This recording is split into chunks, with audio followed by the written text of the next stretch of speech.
Hello and welcome to another video, and we're back in the Spreadsheet Warrior because I wanted to do an analysis of faction play rewards. I want to look at the differences between winning and losing and how that really affects the amount of C-bills you can make per time invested in faction play game modes. Now I want to preface this, I don't really care about if I personally win or lose a match.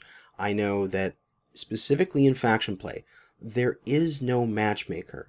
You can be put up against the best players in the game with complete newbies because there just isn't enough population, so that occurs sometimes. I'm not going to complain about that because I know it's outside of my realm of control, but I can talk about the reward structure for people who do play the mode. It seems almost unfair that the majority of your payout is based on whether or not you win or lose, which, because there is no matchmaker, is most of the time not up to your own personal skill. So, say, for example, we alt tab over to the game right now, the IS are kicking ass, and that's great because, you know, the clans have won all the previous big events, and now in this one, since the Inner Sphere has all the new toys, a bunch of groups went to the Inner Sphere, and the Inner Sphere are kicking ass. That's fine, I don't care. But I am just demotivated to play against that because I know that playing in faction play isn't worthwhile for my time if I'm looking to make C-bills. It's way better just to go play some quick play if your group is losing. If your group is winning, it's a great idea to play faction play because you can ride on the gravy train that is the contract reward. And that is this here, the mission, invade and conquer an Inner Sphere area, you get some loyalty reputation, and then you get 250,000 C-bills. That's the base reward. Depending on whether you're a mercenary or a loyalist, this may be increased or decreased based on your faction's population, but 250k is the base, and that's what we've been running under as now Clan Novacat loyalists on my main account. But back to Spreadsheet Warrior because that is who I am. Let's run through my analysis here. I have 10 matches of wins and losses. I've recorded my damage, my match score, the amount of C-bills I made, how long the match took, and then a rough calculation of how many C-bills per hour. Now, for the C-bills per hour, it is based on purely in-game time. It's not looking at the amount of time I was sitting in the queue or the drop deck preparation phase or anything like that. It's from game load-in and the timer starts to game end. And it's just to give a comparison between the two and shouldn't be reflected as C-bills per like real world hour. But let's go through these. So we can see that across my damages, except for one here, which I noted here, I was running around in Conquest and capping, so I had a really low damage. But you can see across here, I have an average of 1600 damage on my wins, and I have an average of 1428 on my losses. So really not that much of a difference. We see some matches where I was low on a loss, but also some matches where I was quite high on a loss. And alternatively, really low on a win, or probably this is a better example, and also quite high on a win. There's a little bit more damage on a win, but you would expect that because you're surviving longer and your team is doing better. When it comes to match score, again, a little bit higher on the win side as you're getting more kills, you're getting more assists mainly, and you know, you're getting a little bit more score. But when it comes to C-bills, this is where it gets really interesting. I run all of my drop decks with invasion variants, heroes, special variants, steam variants, so every single mech I drop is a hero functionally. As well, I run premium time on my main account, so my base reward of 250k has an 80% boost to be a contract reward of 450,000 C-bills.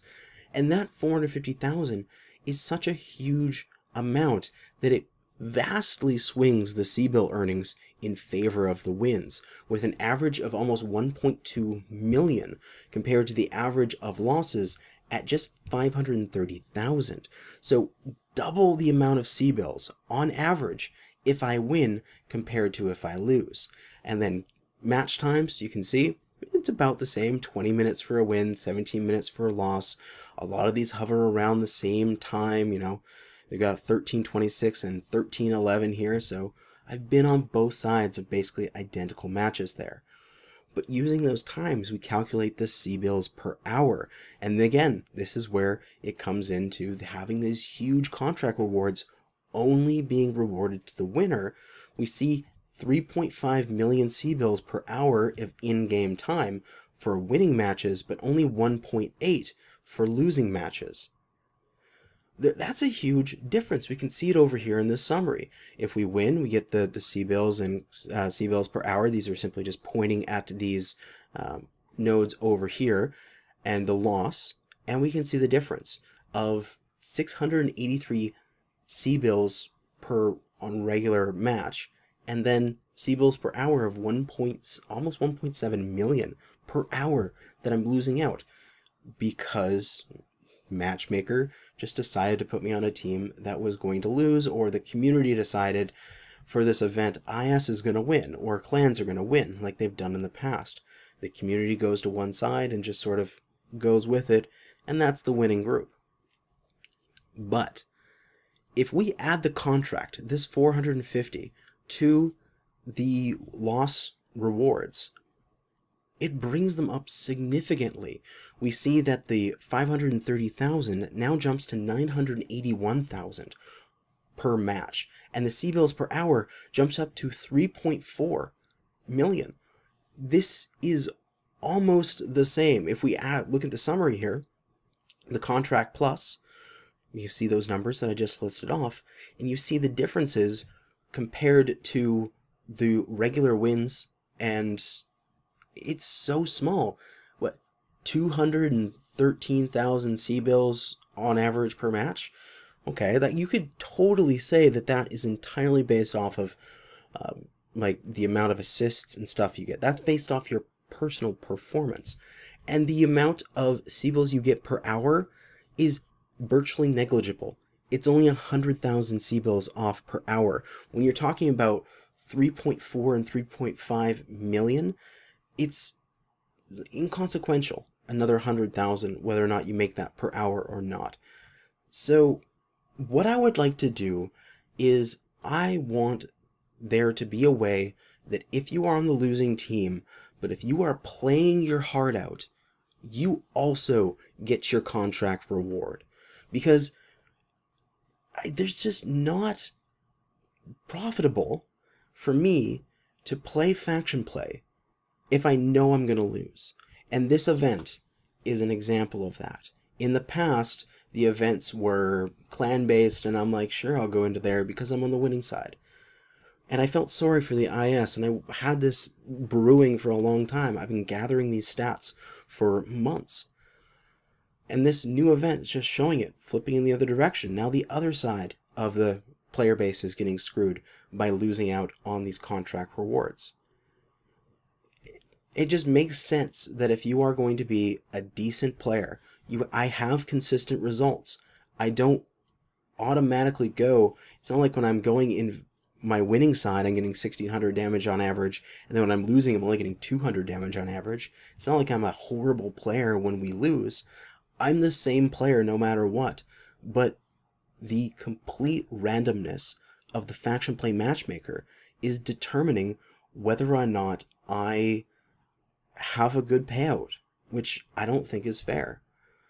What I would like to see is if you get a match score of a certain quantity, and I'm not exactly sure what this would be. Maybe with this event, I believe it's at 150 points, maybe at 200 points. I'm not exactly sure what it should be. But if you break that mark, you should get your contract reward. That's would be so much better for a consistent player. Then I don't care if I'm on the losing side. I will happily lose match after match after match. I will give the IS a whole bunch of punching bags to punch. I will happily crawl inside one of them and be punched for an hour. It sounds weird, but if you pay me well enough. That's all I gotta say about it. I want to hear your comments about this idea. Put them in the comments below. Thanks for watching, and good hunting.